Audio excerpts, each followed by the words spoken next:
बिस्मिल्लाहिर्रहमानिर्रहीम। अस्सलाम वालेकुम। DHO चैनल की तरफ से आप नाज़रीन की खिदमत में बड़ा ज़बरदस्त अनमोल नुस्ख़ा लेकर हाज़िर हुआ हूँ। नाज़रीन, जिनको डेंगू बुखार है, डेंगू की वजह से प्लेटलेट कम है, उनके लिए ये बड़ा नायाब वीडियो है। तो जनाब, वीडियो शुरू करने से पहले मेरे चैनल को लाइक कर दें, शेयर कर दें, फॉलो कर दें, ताकि आने वाली वीडियोस आपको आसानी से मिल सके।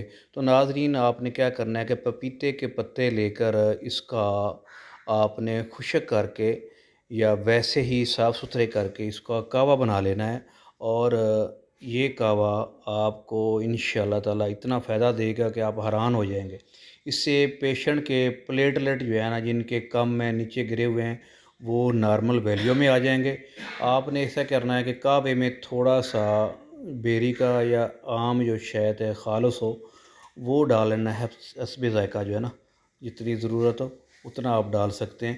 तो इसको आप सुबह शाम पीने से इंशाअल्लाह आपके प्लेटलेट जो है ना वो ज़्यादा हो जाएंगे।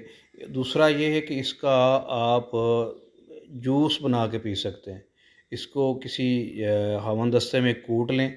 कूट कर इसका 10 से 15 ml सुबह शाम पिएंगे तो आपके प्लेटलेट किसी ही वजह से हों, किसी ही बीमारी की वजह से हों, कम हो गए हों, तो उससे इस्तेमाल करने से इंशाअल्लाह ताला अल्लाह के फ़ज़ल व करम से आपके प्लेटलेट जो है ना वो ज़्यादा हो सकते हैं। तो आपने इसके जो नरम पत्ते हैं ना, वो इस्तेमाल करने हैं। इसके नरम पत्ते छोटे-छोटे हैं वो, जिससे आप उसको कूटेंगे भी तो उससे सही पानी निकल आए। तो ये इतना ज़बरदस्त है, अगर इसका पपीता खाएँगे तो ये कब्ज़ वाले पेशेंट के लिए, शुगर वाले पेशेंट के लिए इंतहाई जनाब वो बेहतरीन ग़िज़ा है, फल है।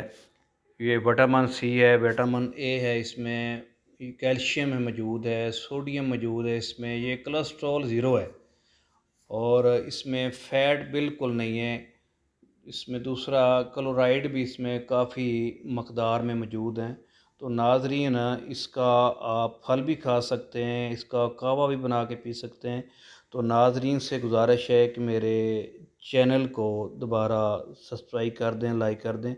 अस्सलामु अलैकुम व रहमतुल्लाहि व बरकातुहू।